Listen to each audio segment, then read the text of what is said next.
So this is my wireframe and my people wireframe, and I had already started doing the digital wireframe. However, I felt like maybe I should just record what I'm doing. And so you might see this and wonder, where did I get this from? So it's in search on the Figma community for the iOS kits. And when you open it and select the status bar, and select one of them, and then copy it, and also the home indicator. And that is exactly where I did the pasted it here, pasted it here. So let's start from the beginning. So frame, I'm going to be in the iPhone 14, and then I copy this,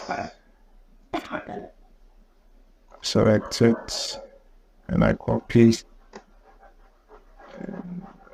paste. You can simply use Ctrl V, whichever method works best for you. And you make sure it's aligned, and because it is also layout, it will automatically stay at the center. So you can just extend it to the width of your frame as your iPhone 14 Pro and 15. And then you select the status bar, whichever you please. However, I am going to use default right, Ctrl C, Ctrl V. Yeah, the sample, you align it to the left or to the right, and then extend it and to automatically align. Now I do not want this grid in it, so I can just simply click the phone should be Shift G. I have my status bar and my home indicator, and I am going to add a grid. Select color. Now the margin is how much this is going to have on the left and right side. So normally I use 34, and my gutter is the space in between the lines, and I use 16.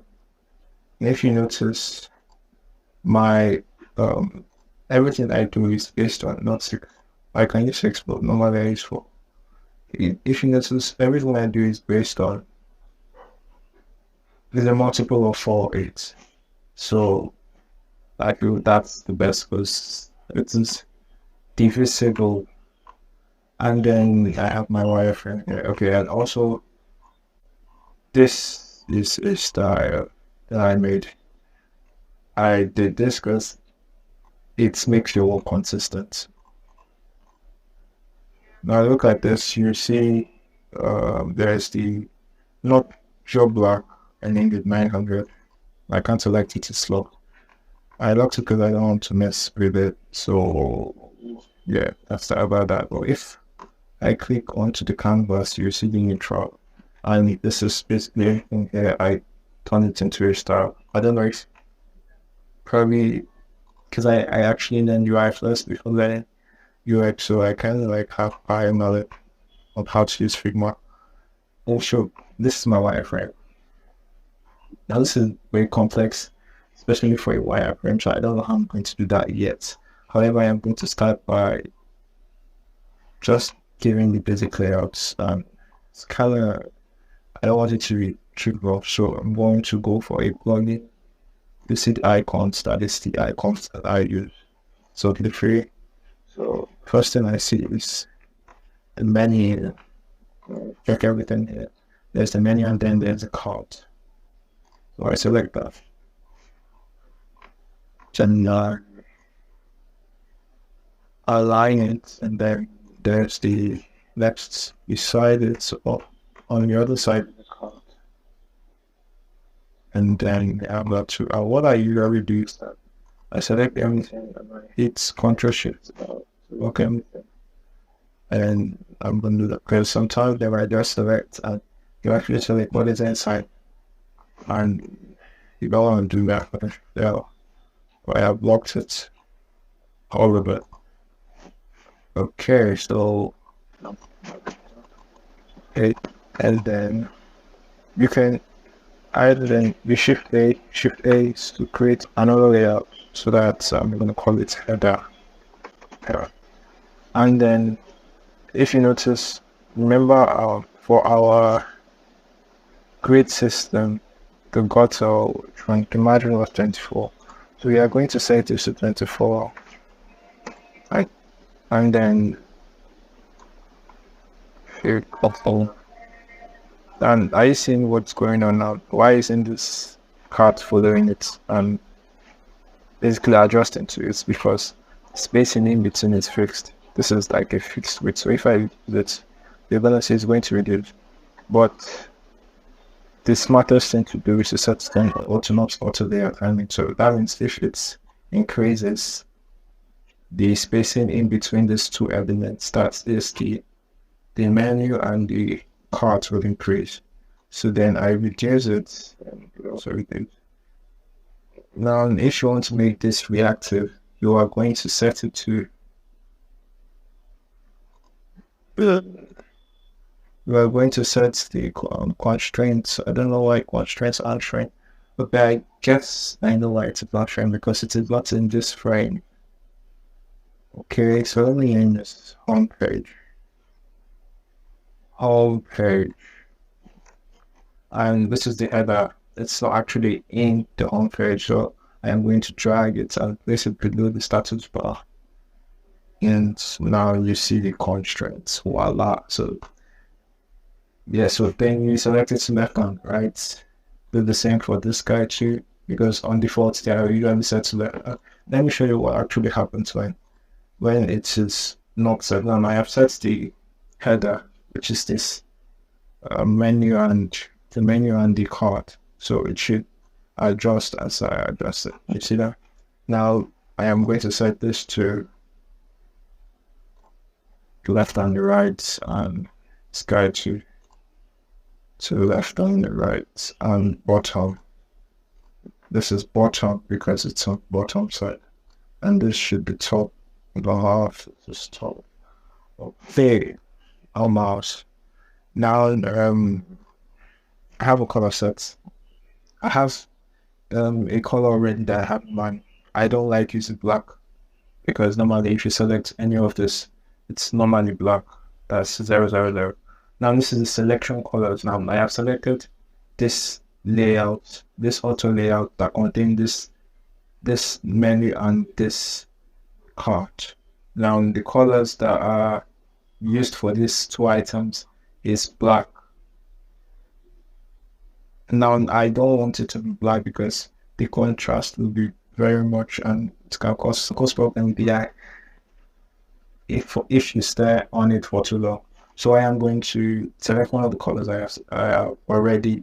I've made a start and it's kind of lighter. So see, now that's done with that. And I'm also going to do that for this. But because I want to show that this is a wireframe, I am going to use something actually more lighter. So like, let me turn off the grid so you see how it looks. Turn off the grid, that's Shift and G. So shortcut. Yeah, exactly. Because that's what I'm aiming for. Now for this, we are going to add padding, top and the bottom padding, and usually everything I do is a multiple of int or 4. And so then we align it. We line it up with this guy, and then we turn on the grid back. So you're saying that this is perfectly aligning with the grid because I've set it to 25. The grid margin is set to 24. So now, what else is in my wireframe?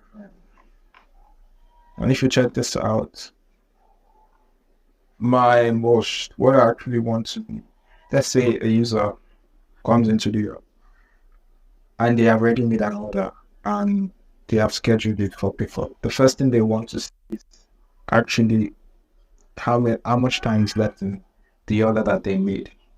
And I feel that is why the first option or the first category that should be in the home page, your scheduled order. That is if you have an order.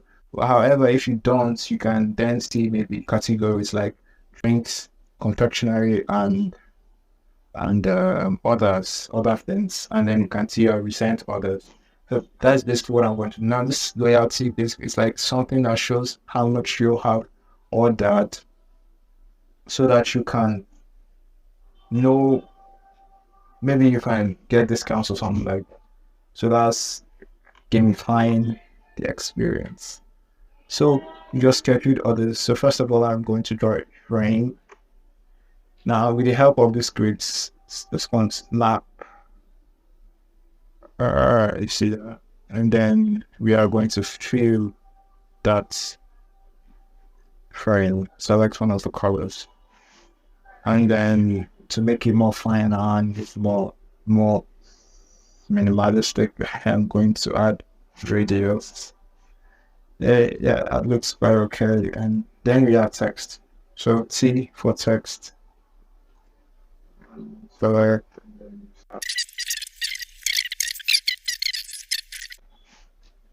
So remember, our persona is dealing with someone who wants the ability to pick up bulk orders. So it's definitely going to be orders on order. And also for a guy, I call mine is a freelancer. So he is a regular coffee visitor, and so he would like to make orders without having to maybe stable, something like that. Yeah. But I don't know how exactly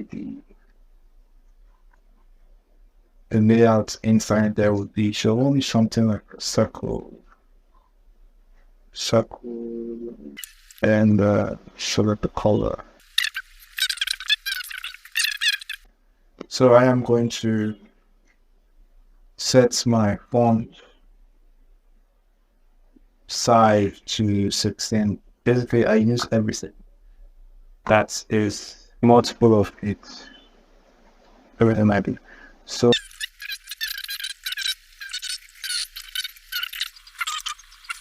if you want to know how I selected that, so first of all, I selected the text I wanted to select just because it's not in any frame or anything. And then I came to this, and if it's going to select the frame. If you don't want to hold shift and keep on clicking, you can hold shift and control, and it actually selects the actual thing you want to select. And then I am going to change the fill of that to 900, not black. And then this will be, I know it's not really obvious now because of this grid system, but like there is actual change. And then I can reduce the size of this to create hierarchy. So let's say this is not going to be a multiple of 12 either. Oh, 6. So that's a start about that. And then I can add quantity. It's nice for access to object, but get your text and then edit it and say having start from X from again the time. This I think I should change it.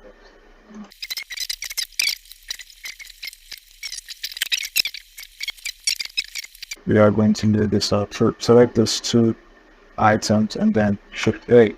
Bam. Another. This is already made an auto layer, and depending on the spacing that was in between this object, that is what is going to appear here. So now that you have put this, you can then let's name it personal. Let's name the item like title, item title, on what you actually want to name this. You can then group it with this, shift A, and then group this with this, and then you double this. Another smart thing to do with auto layouts, another nice thing with auto layout, is that you can select this two and make it an auto layout. And if you have the rest of that, okay, I've made this an auto layout now. Now, if I select one and I click on Control Duplicate, watch what's happened. You see there? Ain't that cool? Okay. So I can just duplicate it, but that's not what I want. Usually, I usually make sure that I start early to avoid seeing frame one, frame two, because once it gets bored, it gets really complex. So then I select this frame. So, but what I want to show you is that I can turn this frame into a container. So now what I'm doing, turning the frame, so I go to layout and then add glove, and it returns on with pixel. All this, so 16 is quite okay. Let's get this. Oh, and the spacing should be 8 or 4, whichever one that pleases. 8. Okay. And then you can just duplicate just to that should be like. So I noticed like the video is so long, so I decided to make it fast. I speed it up. I decided to speed it up, so like basically that's what I'm doing. And I said something here, but I can't remember what I said.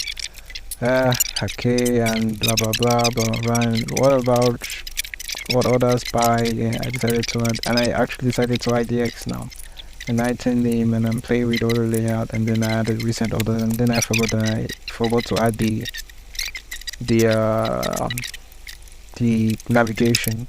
That's what I did.